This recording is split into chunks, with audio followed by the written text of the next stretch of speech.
I will show you how to transform your image into a stunning pencil sketch effect in just 5 simple steps. Start by duplicating your image. Next, change the blending mode of the duplicated layer to color dodge.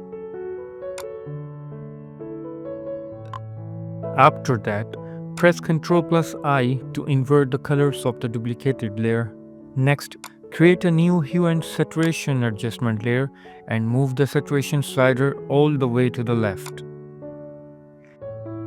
Then convert your duplicated layer into a smart object by right-clicking on the layer and selecting Convert to Smart Object. Next, navigate to Filter, Blur, Gaussian Blur from the top menu. Your pencil sketch image is ready now. Feel free to adjust the settings to achieve the perfect result that suits your preference.